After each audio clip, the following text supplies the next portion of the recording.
With the NFL draft in full swing, I thought we could have some fun over here by participating in the first ever Out of the Groove NASCAR draft.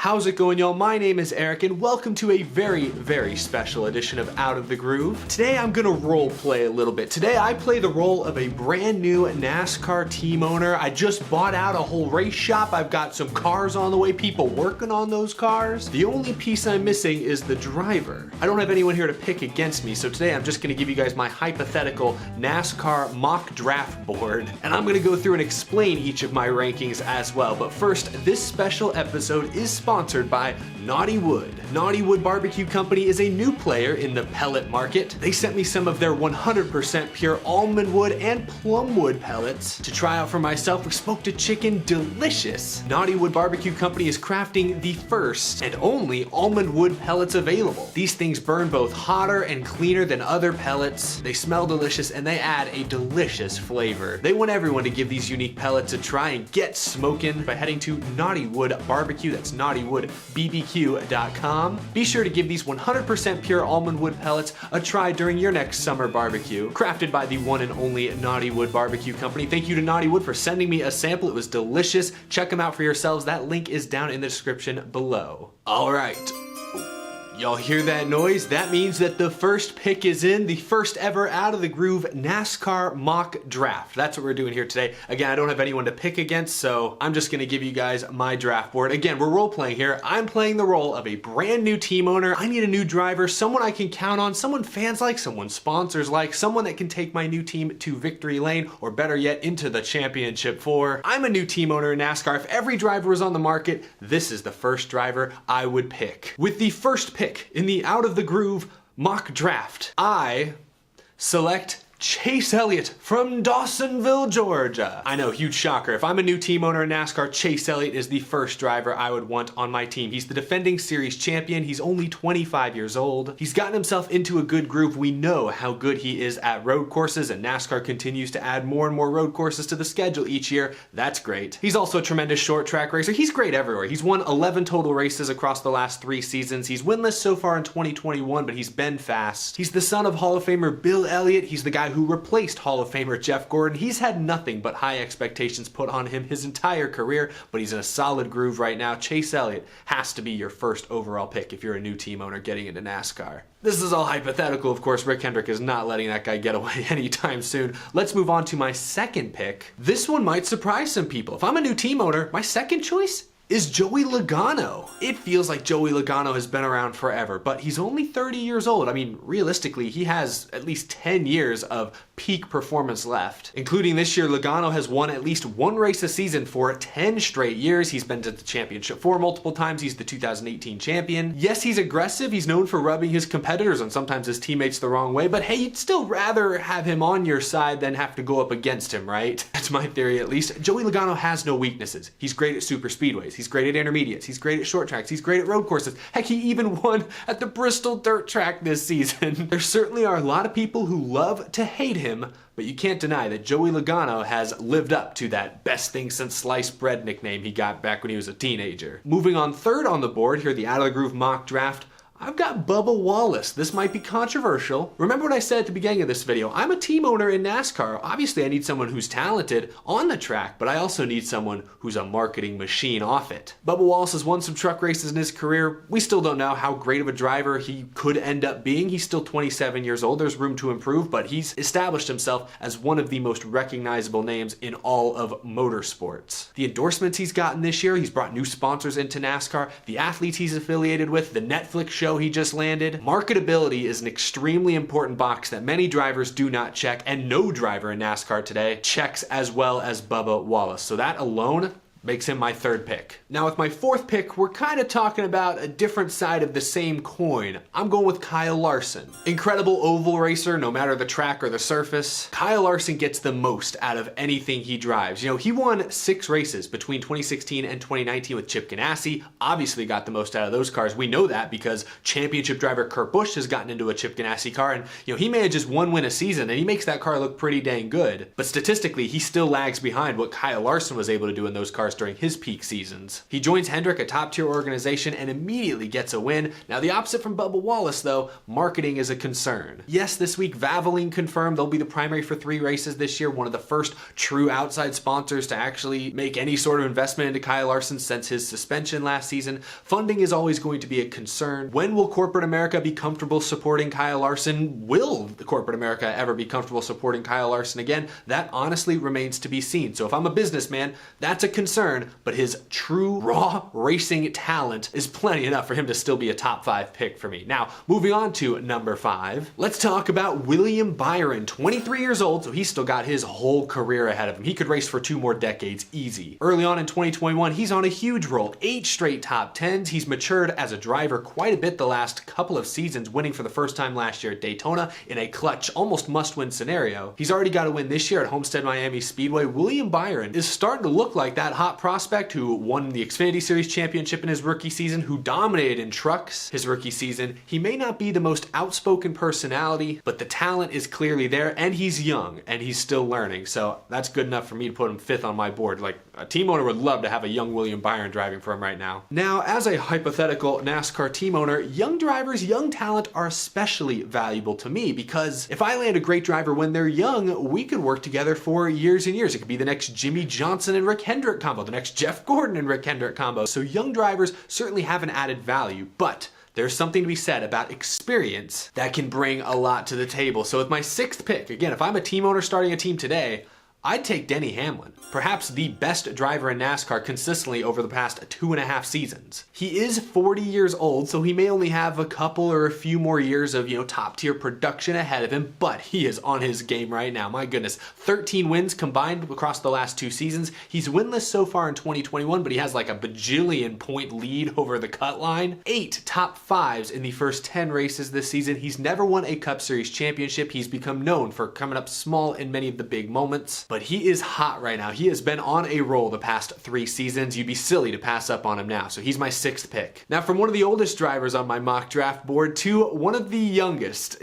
Hey, I'm a new team owner, and I didn't say I was a Cup Series team owner necessarily. Maybe I have a single car Xfinity Series team as well that I need to find a driver for. We're just making up the rules as we go along. It's fine. But with my 7th pick, I'm going with Ty Gibbs, the grandson of Joe Gibbs. The 18-year-old won in his first ever Xfinity Series start this year at the Daytona road course. Since then, he has not finished worse than 4th in his 2 other starts. Last year, he won 6 out of 16 ARCA Menard Series starts. He wasn't even old enough to race at some of the big tracks during the year. Ty Gibbs is very, very young, but he's growing up before our very eyes. He carries himself like a future superstar. And I don't mean that in like a pompous, arrogant kind of way. He just carries himself like he's sure of himself, especially when he's behind the wheel. He expects to compete anywhere, anytime, no matter what series he's in. He's confident, but not cocky, at least in my opinion. I like that, so Ty Gibbs, he'd be pretty high on my draft board. Behind him is perhaps his greatest arch rival in the lower ranks at the moment. 17-year-old Sam Mayer would be my 8th pick.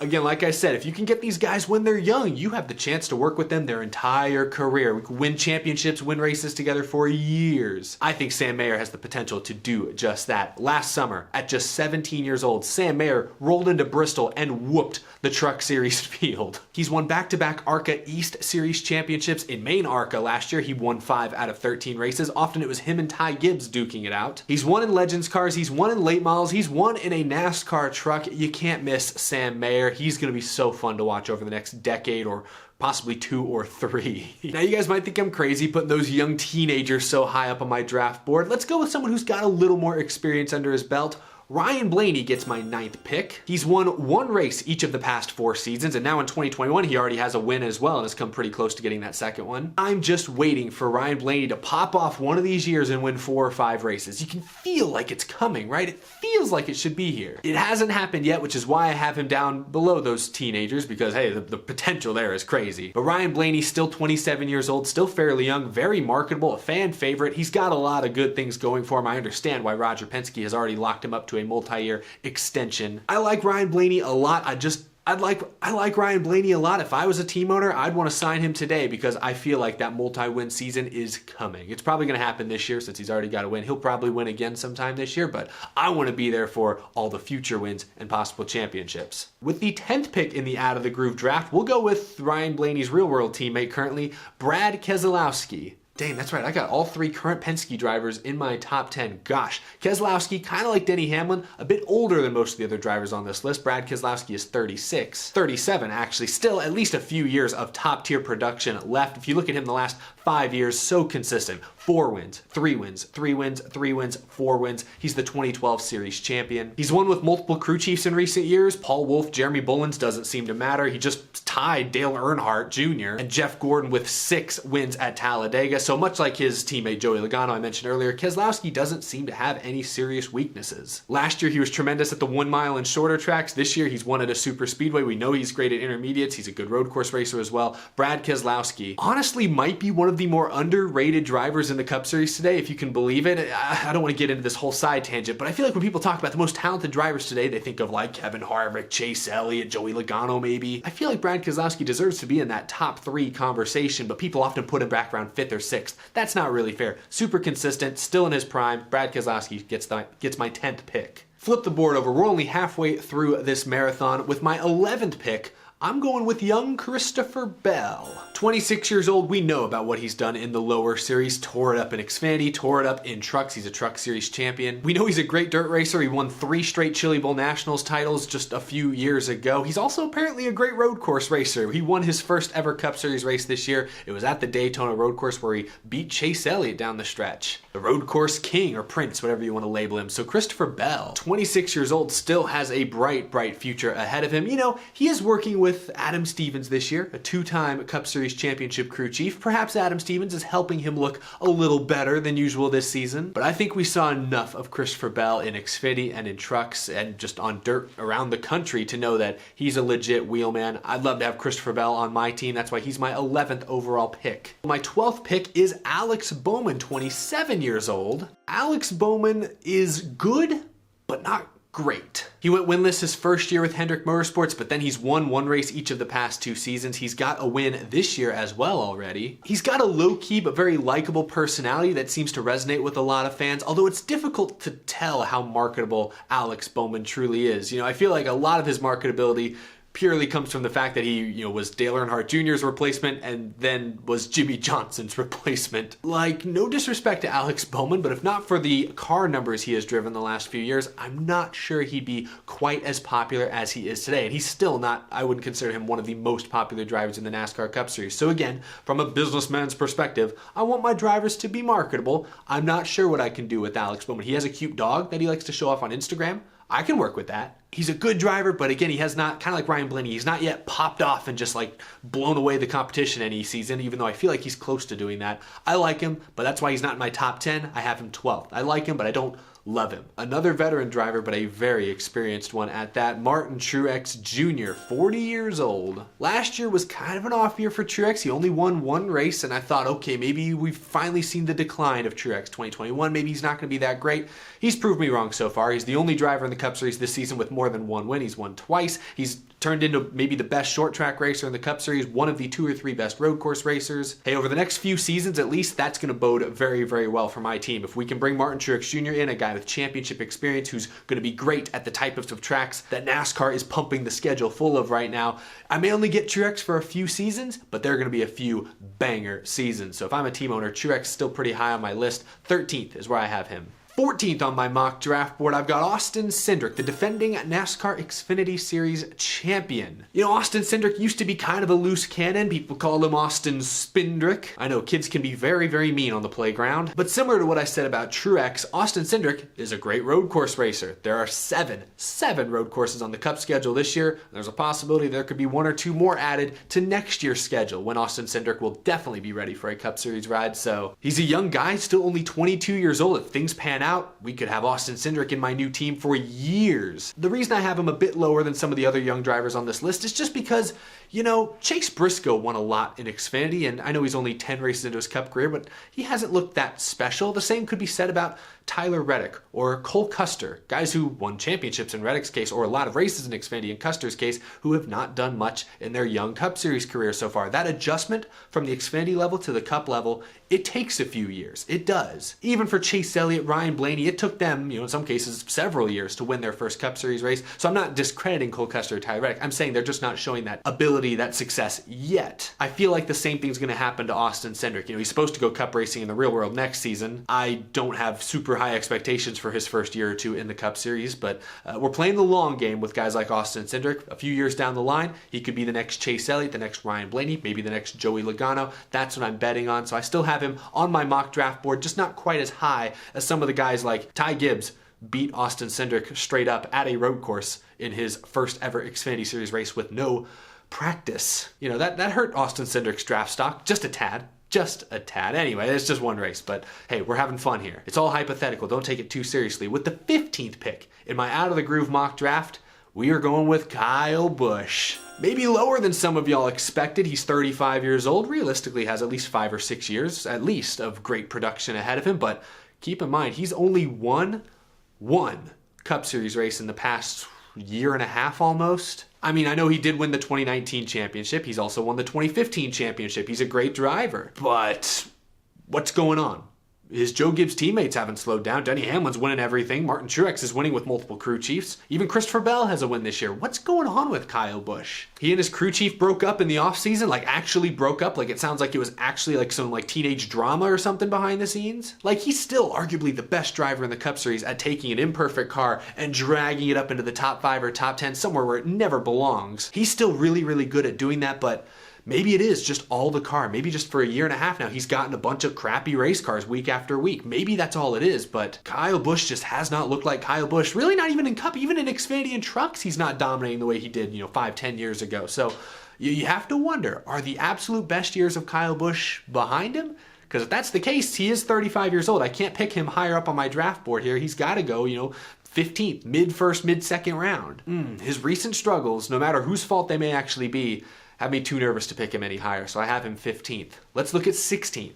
I'm going with Eric Jones. Now, Jones's reputation has taken a little bit of a hit in the past year or so. He got basically booted from his ride at Joe Gibbs Racing, team he'd been working with for basically his entire NASCAR career. He's a Truck Series champion, won a bunch of Xfinity Series races. He has won 2 Cup races, including the Southern 500. But a bad year last year, combined with Toyota being forced to make some difficult decisions, led him to Richard Petty Motorsports, where so far this year, I believe he has a couple of top 10s, but nothing that impressive. Just doing what he can in a mid-pack race car this season. But if I'm a new team owner and I have a competitive race car that I can put anyone in, Eric Jones would certainly get some consideration. People forget how young Eric Jones is. He's only 24 years old, but he's in his 5th full-time Cup. This is his 5th full-time year in the Cup Series, and he's only 24 years old. He's still young. He's still learning and improving every single year. He's not super marketable, doesn't seem to bring any sponsorship to the table, so the businessman in me doesn't like that too much, but he's a talented race car driver who I hope, in the real world at least, gets another opportunity with a top-tier race team someday. If I have, in my hypothetical situation, the resources to put him in a great race car, he would get some consideration. That's why I have him on my draft list here, 16th. In 17th, we have the guy who dominated the Xfinity Series last year, Chase Briscoe. Remember, he won 9 races in the 98 car. He's been a Ford development driver for years. Great young guy, great story, fan favorite, sentimental favorite. I won't say fan favorite just yet. Like, everyone who knows who Chase Briscoe is seems to like him, but I'm not sure his name has that wide of recognition at this point. He is 26 years old, which makes him a bit early by today's standards for a Cup Series rookie, and he has struggled to begin this season. Again, no practice or qualifying, we're only 10 races in. I'll cut him some slack, but I thought it was interesting hearing him tell tell reporters a few weeks back when asked about his recent struggles. He explained that without practice, it takes him about 75% of a race to just get the hang of the car and the hang of the track. So he's kind of hanging on for dear life trying to learn for most of the event, and only in the final stretch is he comfortable enough, trying to make moves and maybe better his finishing position. That's concerning for me. Obviously, practice and qualifying is supposed to come back next year. I'm sure that will help someone like Chase Briscoe a lot, but for now, I gotta put him 17th on my draft board. 18th, Matty D, Matt DiBenedetto, 29 years old, still looking for his first ever Cup Series win, but he's a sentimental favorite who did make the playoffs last year. But if I'm gonna move Matt DiBenedetto any higher up my draft board, he's gotta win a race first. He has not won anything in NASCAR in about 10 years. He won a K&N race. So we know Matt DiBenedetto can drive. He's demonstrated in the last couple years alone that he is capable of doing some pretty special things behind the wheel of a race car, but he's yet to find victory lane. Call me when he wins a race. Then we'll talk about putting him in my brand new race car. 19th on my draft board, we'll go with John Hunter Nemechek. 24 years old. This year, he has dropped back down to the Camping World Truck Series for KBM, where he's already won a couple of races. He's been very impressive to start this year. In his past, he's won 6 races in the Truck Series driving for his father's team, so that's pretty impressive. And he does have a full year of Cup Series experience. I mean, granted, it was a bit of a struggle last year. He did lead the series as far as incidents he was involved in, but he also had some great runs, like that top 10 at Darlington early in the year in a front row motorsports car. That turned some heads, raised some eyebrows. He's on a mission this year in the Truck Series. He wouldn't be one of my top picks, but he's still on this list. I certainly would still consider him. That's why he is 19th on my Out of the Groove draft board. So we've made it to the final pick that I'm making here today in the first round, or whatever we want to call it, the first 2 rounds of the draft, whatever it is. My final pick, the 20th pick. Again, if I'm a new team owner, starting a team today, the 20th pick in my fictional draft is Hailie Deegan. Ooh, y'all might think I'm crazy, but let's go back to that marketability. I've got a suit on, boys and girls. I'm a businessman. Deegan's a marketing machine. She's all over social media. Instagram, TikTok, YouTube, does not matter. She is there. She is big. She is large and in charge. Her social media presence is tops in all of stock car racing, bar none. As far as her on-track skill is concerned, she still has a lot to learn. There's no secret there. Her Truck Series premiere season has been so far, but she's 19 years old, and she's been running this season and pretty much all of last season with little to no practice time. Get her some more seat time, get her some more track time, and I think the results will begin to improve. Again, she's 19 years old. She's not going to be, Chase Elliott or William Byron breaking into the Cup Series by the time they're 20 and contending for wins. She's not going to be that. Put that aside. But 4 or 5 years from now, if she continues to improve, I'm not going to rule out her being a Cup Series driver, and perhaps even a decent one that can contend from time to time. The potential upside is still there. We already know what the upside is from a marketing standpoint. That's big business right there. But even when it comes to the driving, the potential is there. There are some drivers, I'm not going to name any specific names, but there are some drivers you see dip their toes into trucks or Xfinity that you just know don't really belong and are never really going to go much anywhere with it. Hailie Deegan, I won't say, is one of those drivers, at least not yet. She's still young, she's still learning, she still seems to be improving on a fairly consistent basis. I haven't given up on Hailie Deegan. The brand itself is big enough to warrant a spot on my draft board. She's 20th, rounds out my top 20. Let me know what you guys think down in the comments. I hope you enjoyed. Again, a big thank you to Knottywood Barbecue Company for supporting the show, sponsoring this episode. Again, be sure to check them out. Their website is down below. Absolutely delicious stuff. That is going to do it. Thank you all so much for watching. As always, a huge thank you to my amazing Patreon supporters. I couldn't do the show without your tremendous support. If you're new to the channel, be sure to subscribe so you do not miss any future episodes. Lots of stuff coming up. You're not going to miss a thing. It's hot in this suit, man. I turn off the AC unit because the vent is right there and it's really loud if it's on. So I turn the AC off when I record. And it's hot. This is toasty. So I'm gonna go drink some water, stand in front of an air vent forever. I will see you all in the next episode. Thanks for watching. Take care, y'all. I'm wearing shorts underneath this too, so I really don't have any excuse. I shouldn't be this sweaty, but what are you gonna do?